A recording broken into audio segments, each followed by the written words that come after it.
Hey everyone, welcome back to my channel Manpreet institute. I hope आप सभी अच्छे होंगे और आपकी स्टडी है वो भी अच्छी चल रही होगी, ऐसी मैं आशा करती हूँ। आज की वीडियो में हम डिस्कस करने जा रहे हैं विजयनगर साम्राज्य के बारे में और जो बहमनी साम्राज्य होता है उसके बारे में। देखिए, अभी की हमने जो मध्यकालीन भारत की हिस्ट्री है उसमें हमने क्या क्या कवर कर लिया है। जो हमारे अरबी और तुर्की आक्रमणकारी होते हैं जो भारत पर अटैक करते हैं 712 से लेकर वो अटैक शुरू कर देते हैं। उसके बाद किस प्रकार हमारा जो मध्यकालीन भारत की हिस्ट्री है आगे बढ़ती है।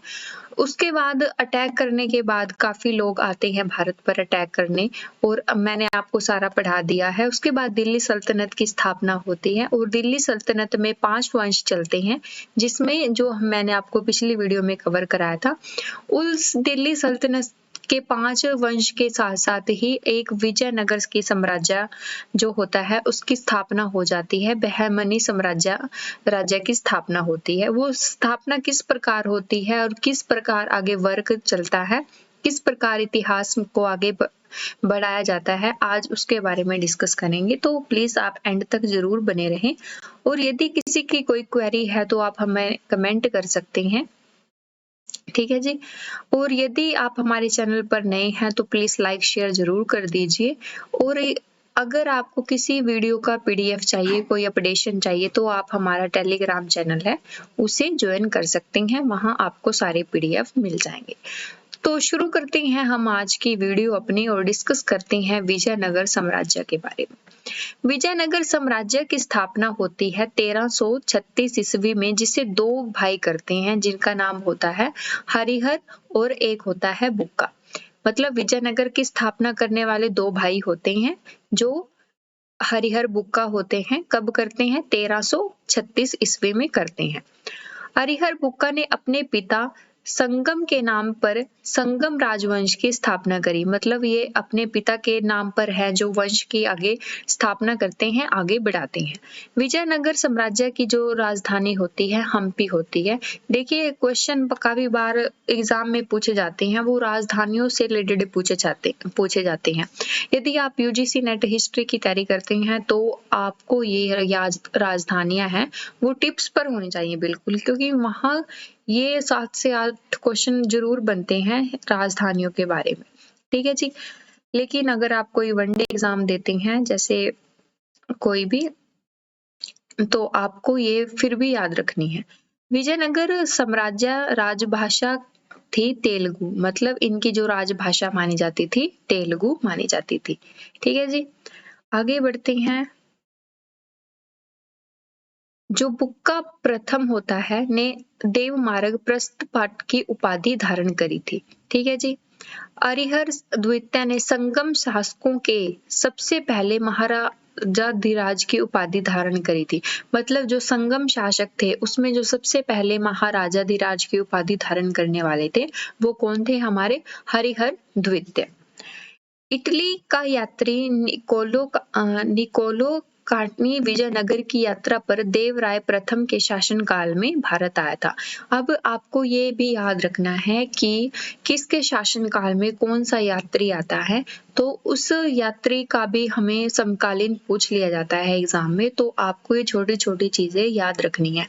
क्यों याद रखनी है? क्योंकि ना आज कल ना एक जो एग्जामिनर है वो छोटे छोटे फैक्ट जो बिल्कुल बारीक फैक्ट होते हैं जिनके ऊपर स्टूडेंट का ध्यान नहीं जाता है या फिर वो उसको इग्नोर कर देते हैं, तो वहीं से क्वेश्चन वो पूछ लेते हैं, ठीक है जी। तो आपको क्या करना है, जो छोटे छोटे बारीक बारीक से फैक्ट हैं आपको ये याद रखने हैं, ठीक है, ताकि आपका कोई भी क्वेश्चन एग्जाम में गलत ना हो। देवराय प्रथम ने तुंगभद्रा नदी पर एक बांध बनवाया ताकि जल की कमी दूर करने के लिए नगर में नहरें ला सके, ठीक है। ये एक बांध बनाते हैं तुंगभद्रा नदी पर। कौन बनवाते हैं? देवराय प्रथम, ठीक है जी। आगे बढ़ते हैं हम। देखिए, इससे पहले ना विजयनगर साम्राज्य से पहले जो सल्तनत काल था हमारा जिसमें 5 वंश चले थे, उन्होंने भी हर फील्ड में काम किया, चाहे वो उद्योग के बारे में हो, चाहे कृषि के बारे में हो, चाहे एजुकेशन के बारे में। मतलब और महिलाओं की स्थिति भी कहीं न कहीं उन्हें सुधारने की कोशिश करी, कुछ ऐसे राजवंश रहे हैं। तो उन्होंने हर फ़ील्ड में काम किया। इसी प्रकार जो विजयनगर के जो आगे राजवंश हैं, है ना? राजा हैं, वो भी हर फ़ील्ड में तकरीबन काम करेंगे। किस प्रकार काम करेंगे आपको आगे देखना है। सिंचाई के लिए उसने हरिद्रा नदी पर एक बांध बनवाया था। संगम वंश का सबसे प्रतापी राजा देवराय द्वितीय था। फारसी राजदूत अब्दुल राजक देवराय द्वितीय के शासनकाल में विजयनगर आया था। फरिश्ता के अनुसार देवराय द्वितीय ने अपनी सेना में मुसलमानों को भर्ती कराया था एवं उनकी जागीरें दी थी। देखिए ये भी आपको फैक्ट याद रखना है। एक अभिलेख में सेकंड द्वितीय को, ये द्वितीय है यहाँ पे, को जग भेटकर हाथियों का शिकारी कहा गया है।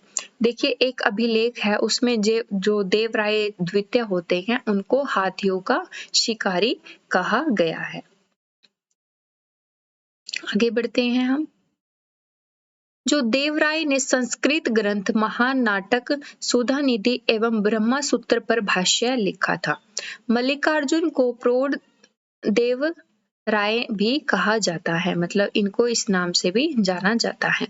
सालुव नरसिंह ने विजयनगर में दूसरे राजवंश शालुक वंश की स्थापना करी थी। अब ना ऐसा टाइम आएगा कि ना थोड़े थोड़े टाइम के बाद हर वंश अपने वंश की स्थापना करने की कोशिश करेगा और अपने वंश को आगे विस्तारित करेगा। कृष्ण देव राय के शासनकाल में पुर्तगाली यात्री डिमोगस पाए विजयनगर आया था। ठीक है जी। कृष्ण देव राय के दरबार में तेलुगु साहित्य के 8 सर्वश्रेष्ठ कवि रहते थे जिन्हें अष्टदिग्गज कहा गया है। ठीक है जी, ये भी आपको याद रखना है। आगे बढ़ते हैं हम। कृष्ण देव राय ने तेलुगु में अमुक्तमाल्या पर एक संस्कृत में जामवंती कलामम की रचना करी थी। पांडुरंग मलयालम की रचना तेलानी रामकृष्ण ने की थी। तेलानी राम थे जो उन्होंने की थी।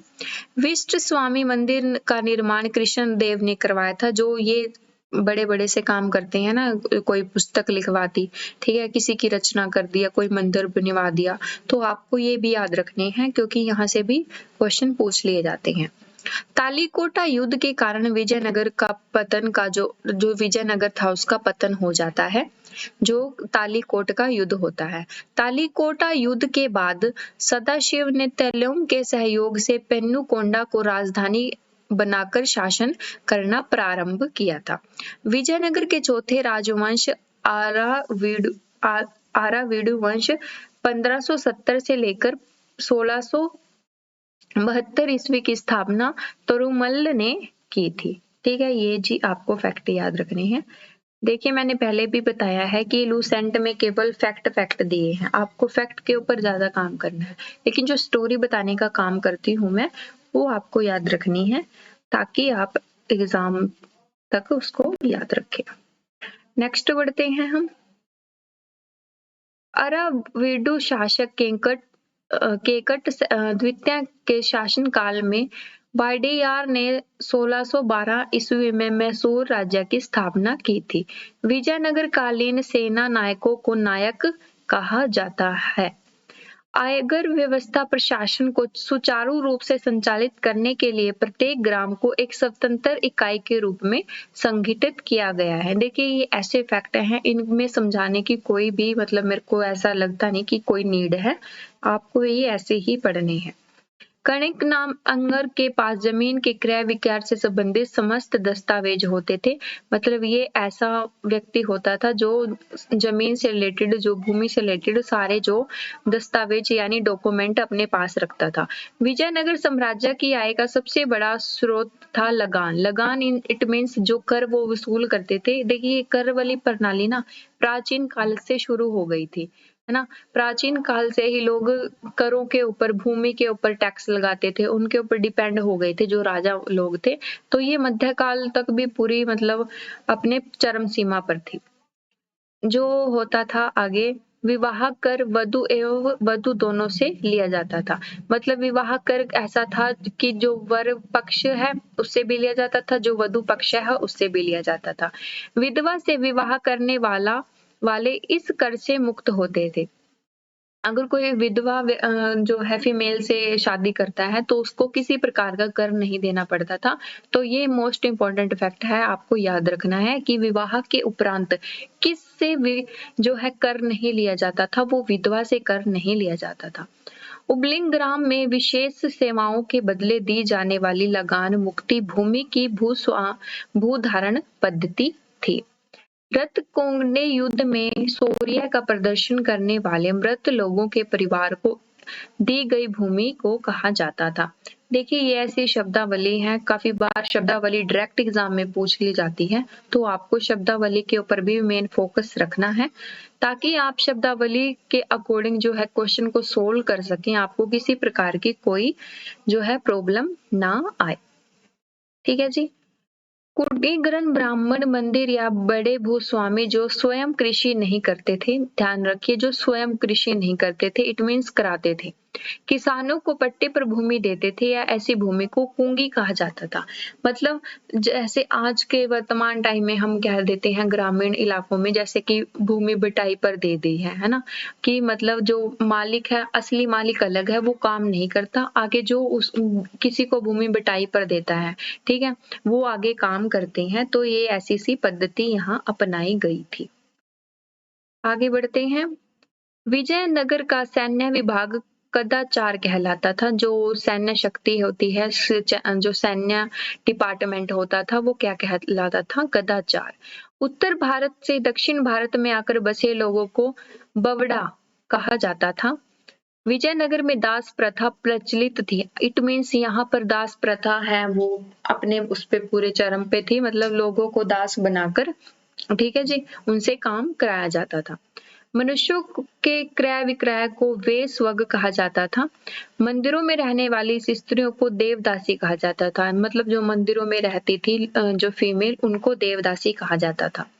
विजयनगर राज्य में कलहन मंडप की रचना मंदिर निर्माण का एक विशिष्ट अभिलक्षण था। विजयनगर की मुद्रा पेगोंडा तथा ब्राह्मणी राज्य की मुद्रा हुण होती थी। देखिए ये जो मुद्रा है कौन से राज्य में कैसी होती थी ये भी आपको याद रखना है, क्योंकि यहाँ से भी ना काफी बार क्वेश्चन आ जाते हैं कि इस जो शासन काल में कौन सी मुद्रा थी प्रचलन में, कौन सी नहीं थी, वो आ जाते हैं क्वेश्चन। ठीक है जी, आगे बढ़ते हैं हम। बहमनी साम्राज्य के बारे में डिस्कस करते हैं। अभी तक हमने जितने फैक्ट पढ़े वो विजयनगर साम्राज्य के बारे में थे। अभी हम पढ़ते हैं बहमनी साम्राज्य। मोहम्मद बिन तुगलक के शासन काल में 1347 ईस्वी में हसन गुंग ने बहमनी राज्य की स्थापना करी थी। ठीक है जी, वह अलाउद्दीन हसन बहमन शाह के नाम से सिंहासन पर बैठा था। कौन बैठा था? मोहम्मद बिन तुगलक। ठीक है, के शासनकाल में, सॉरी ये तो हसन गुन ने, हाँ ये हसन गुन बैठा था। उसने गुलबर्गा को अपनी राजधानी बनाया था। उसकी भाषा कौन सी थी? मराठी थी। उसकी मृत्यु 11 फरवरी 1358 में हो गई थी। ये हसन गुंगू के ऊपर जो फैक्ट थे ये थे, आपको ध्यान रखने हैं क्योंकि स्थापना करने वाला यही था। आगे बढ़ते हैं। अलाउद्दीन हसन के पश्चात उसका पुत्र मोहम्मद शाह प्रथम सुल्तान बना, जिसके काल में सबसे पहले बारूद का प्रयोग किया गया। मोस्ट इम्पोर्टेंट फैक्ट निकल कर आता है, जो बहमनी साम्राज्य था उसमें जो बारूद का सबसे पहले प्रयोग किसके काल में किया गया था? महमूद शाह के जो शासन काल में किया गया था। भीमा नदी के तट पर फिरोजाबाद के स्थान पर ताज उद्दीन फिरोज ने की थी। फिरोज खगोलिक को प्रोत्साहन देता था। फिरोज ने दौलताबाद के पास एक वैधशाला बनवाई थी। वैधशाला मतलब जो उसने एक टाइप का, जैसे आज के टाइम में हॉस्पिटल बोल देते हैं हम, तो उसने बनवाई थी। चोल और दैभोग इसके समय के प्रमुख बंदरगाह थे। शहाबुद्दीन अहमद प्रथम ने अपनी राजधानी गुलबर्गा से हटाकर बीदर में स्थापित करी थी। देखिए ये जो राजधानी परिवर्तन का काल है ना, ये जो मध्यकाल की स्टार्टिंग है होती है वहीं से शुरू हो जाता है, क्योंकि ना मतलब सारे अपनी जो है राजधानी परिवर्तन करने में लग जाते हैं, क्योंकि वो चाहते हैं कि कोई भी अदर उनके ऊपर अटैक ना कर सके, इसलिए वो उसको बदलते रहते हैं। आगे बढ़ते हैं हम। मोहम्मद तृतीय के शासनकाल में ख्वाजा जहान की उपाधि में महमूद गरवा ईरानी को प्रधानमंत्री नियुक्त किया गया था। मोहम्मद तृतीय के आदेश पर 1482 में 70 वर्ष की अवस्था में महमूद गवा को फांसी दे दी गई थी।